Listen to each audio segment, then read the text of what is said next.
Ladies and gentlemen, welcome to the English Daily Book Summary YouTube channel. In order to not stop learning, listen to an English book summary every day for free.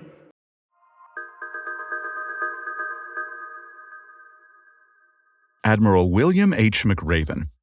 Conquering Crisis. 10 Lessons to Learn Before You Need Them. How do you stay calm when the world around you is falling apart? How do you lead a team, a company, or even just yourself when uncertainty clouds every decision?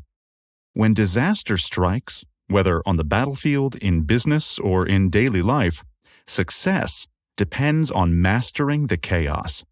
Without the right tools, even great leaders can falter. Drawing from decades spent commanding Special Forces operations, Admiral William H. McRaven shares a clear message. Crisis is inevitable, but catastrophe is not. His 5-phase model, assess, report, contain, shape, and manage, offers a clear path to navigating any crisis situation. This blank will show you what McRaven's method is all about. You'll learn why first reports are often wrong, how transparency can be the key to success, and what it takes to shape situations to your advantage. Whether you're a seasoned leader, an entrepreneur, or simply determined to stay strong in hard times, the lessons ahead will equip you to confront any crisis with clarity, decisiveness, and strength. Step 1. Assess. Leadership in everyday life demands confidence, hard work, ethics, and good communication. But crisis leadership is something different altogether. It adds weight to every decision. It exposes every crack in your character. It stretches your team to the breaking point and dares you to act before you're ready. The author, Admiral William McRaven, has lived through nearly every kind of crisis, from personal failure to public scandal and battlefield disaster. Out of those experiences, he's forged a 5-step model for navigating the storm. Step 1 is always assessment.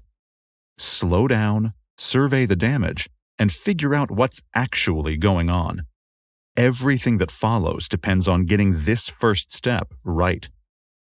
It's easy to skip over assessment. There's even an old saying that in war, the first casualty is truth.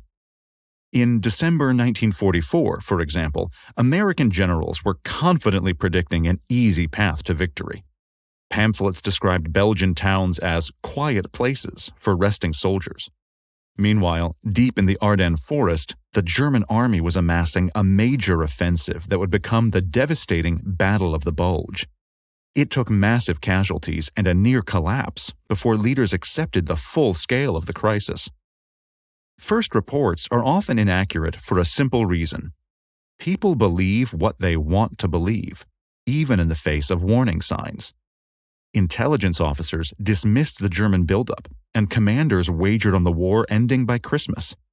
Though the Allies ultimately won the Battle of the Bulge, it came at a terrible cost. Today, leaders, military, political, and corporate, face a flood of information. Drones, satellites, sensors, news cycles, Twitter feeds. Leaders are buried in data. But information is not knowledge, and action without understanding is just flailing. The pressure to act fast is immense, but leaders must resist. They must verify every report, interrogate every assumption, and push back against their own biases. That also means listening to dissenting voices. In Afghanistan, McRaven was confronted by an ambassador who warned him that night raids were turning locals against the U.S. Furious, but determined to be thorough, McRaven assembled a council of colonels to assess the situation independently. Their verdict was tough. The ambassador was right. Instead of doubling down, McRaven reformed operations. He gave Afghan leaders veto power, strengthened coordination with regional commanders, and ensured that every mission was vetted through Afghan channels. These changes built trust, enhanced legitimacy, and allowed the task force to resume operations with a clearer, stronger strategy. Listening to uncomfortable feedback and acting on it helped avert a slow defeat masked by short-term wins. Step 1 is never optional. Whether you're in a firefight, a diplomatic crisis, or a boardroom meltdown, you must pause and assess before you act. A flawed report passed on too quickly becomes a flawed decision, and the cost, as history shows, can be enormous. Step 2. Report. There's a saying in the military: bad news doesn't get better with age. And during Step 2 of a crisis, the report stage, that truth is especially critical. After assessing the situation, a leader's next duty is to communicate the facts clearly, honestly, and quickly. In Iraq 2008, Admiral McRaven learned this lesson firsthand. Just hours after arriving to take command, he was woken up in the middle of the night with devastating news. A security guard, who was also a relative of Iraq's prime minister at the time, had been accidentally killed during a raid.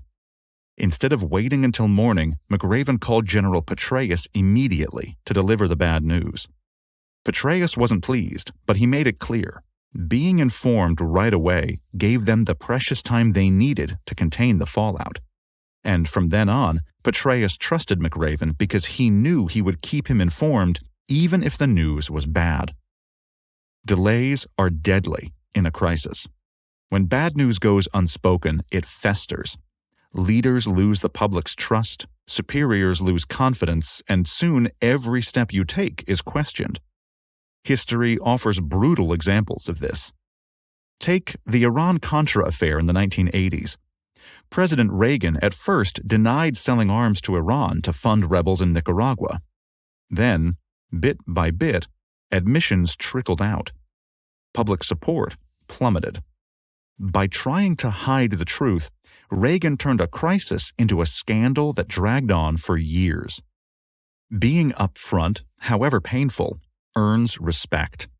When leaders admit mistakes, accept responsibility, and move quickly to fix the problem, they preserve their credibility, the one thing they can't afford to lose when a crisis hits.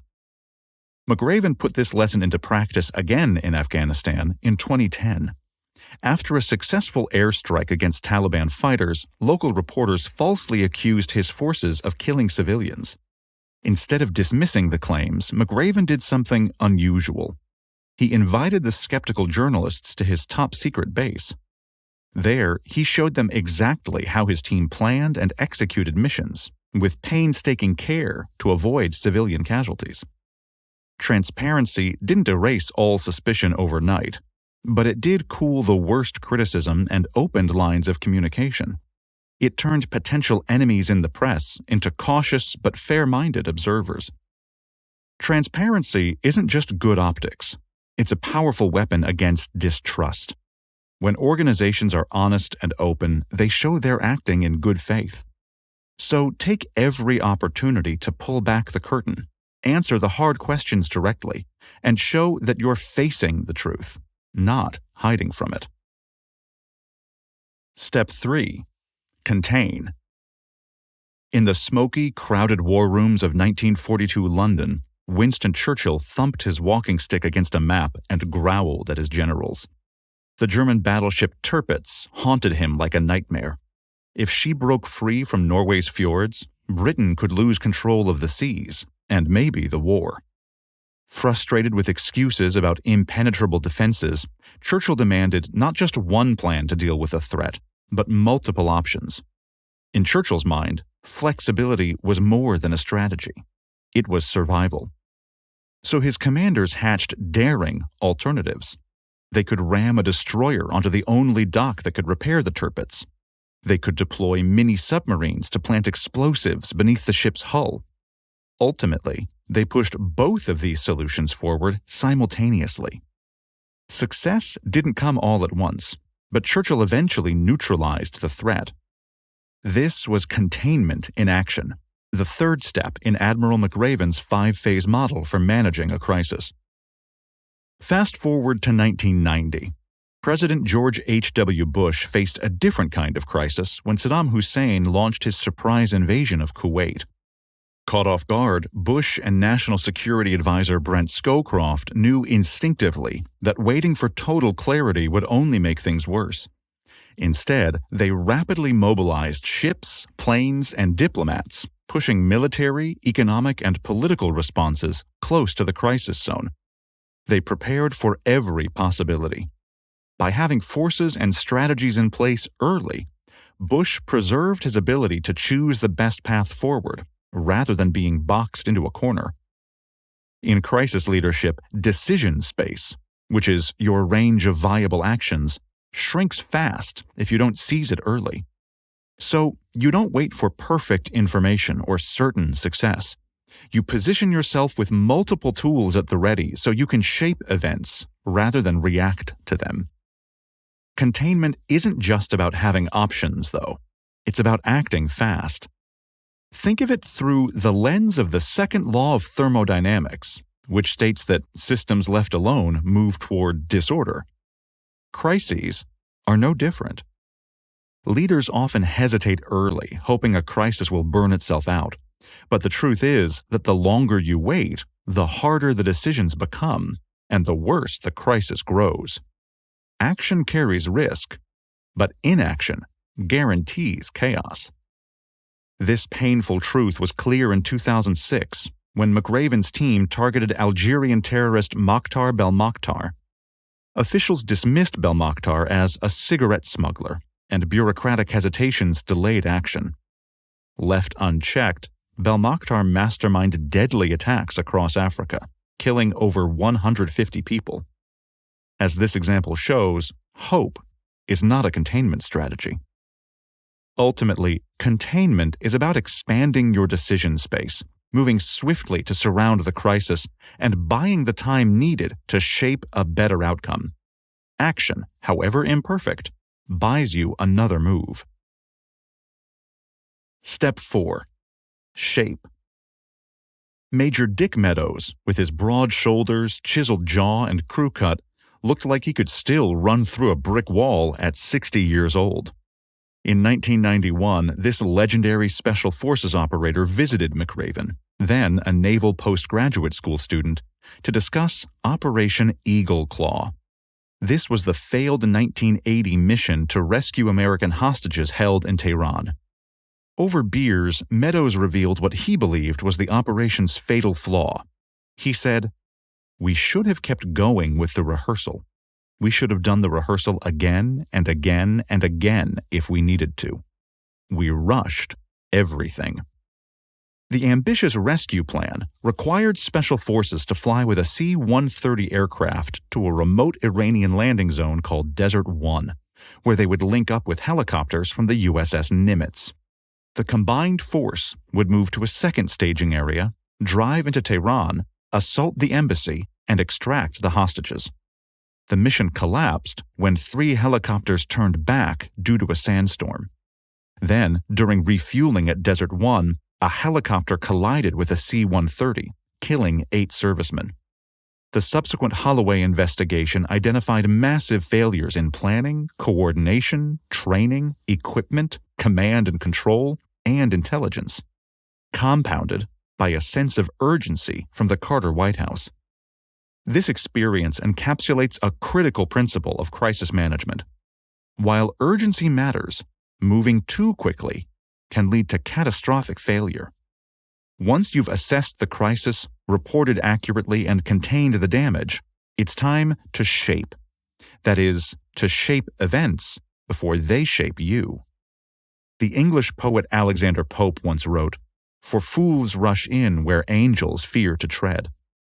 The U.S. military later adapted this to, "Don't rush to failure."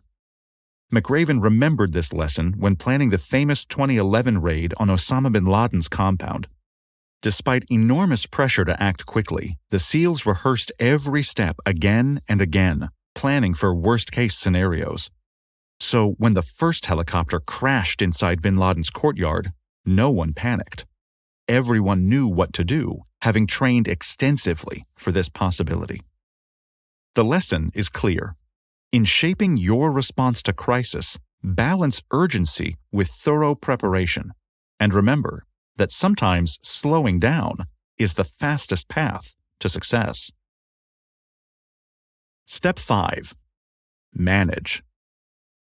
Some crises explode in a single shocking moment, but many, especially the hardest ones, drag on like sieges. They don't end with a press release or a battle won, and they can wear down even seasoned leaders. That's why the final step in McRaven's crisis playbook is to manage the long haul, which means sustaining tempo and maintaining team morale over time. Let's rewind to 205 BCE. Rome was on the brink, its armies repeatedly outmaneuvered by Carthaginian general Hannibal. But the young Scipio Africanus had an audacious solution. Instead of reacting to Hannibal's recent advances in Italy, Rome would flip the script. They'd cross the sea and attack Carthage itself. This would force Hannibal to retreat and defend his homeland, weakening his forces and damaging morale. The strategy worked. By the time he arrived home, Hannibal's army was severely depleted.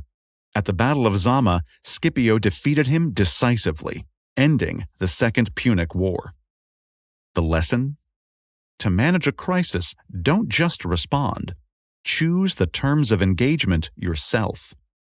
Crises have a pace and tempo all their own, and if you don't control them, they'll control you. The trick is to identify pressure points where you can act quickly and decisively, then reinforce your gains before the crisis regains momentum. Of course, managing a crisis isn't just about seizing tempo. It's also about preserving your team's strength. In 2017, as Chancellor of the University of Texas system, McRaven faced public backlash when a high-profile initiative fell apart. After a difficult press conference, he retreated to his office, the weight of failure hitting him hard. Then came a knock. Retired Army Major General Tony Cuccolo burst in, shouting, "Morale check," a military call to shake off despair and get back to work. This little boost helped McRaven personally, but he also recognized that his staff's morale was equally important. If his staff lost faith, the organization's recovery would stall. So, for days after the press conference, McRaven walked the halls smiling and laughing.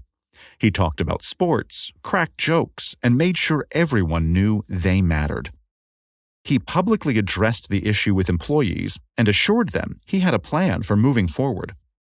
Morale, as Napoleon once said, is worth more than training or experience. And the tone he set helped stabilize the institution and restore a sense of shared purpose. Tempo and morale are deeply linked. A leader who appears overwhelmed signals trouble, but one who projects calm sets a pace others can match. Even when a crisis stems from your own missteps, showing confidence and humility can keep the organization steady. Managing a crisis comes down to pacing your resources, protecting your team's spirit, and staying alert to new threats. You've shaped the outcome. Now you must maintain it. It's less glamorous than the firefight, but this final phase determines whether your success will hold or fall apart.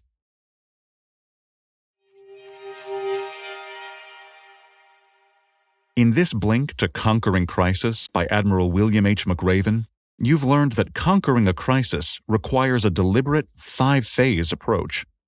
First, in the assess stage, you'll need to resist pressure to act immediately. Verify facts and seek honest feedback. Next, during the report phase, communicate bad news promptly and transparently to preserve credibility and decision time. The contain phase demands swift action to expand your decision space and prevent crisis spread. In shape, you'll need to avoid rushing to failure by balancing urgency with thorough preparation. Finally, the manage phase requires you to dictate the tempo of events while maintaining team morale through visible leadership. While crises are inevitable, leaders who follow these 5 steps can navigate the storm with clarity, decisiveness, and strength, turning potential catastrophes into manageable challenges. Okay, that's it for this Blink. We hope you enjoyed it. If you can, please take the time to leave us a rating. We always appreciate your feedback. See you in the next Blink.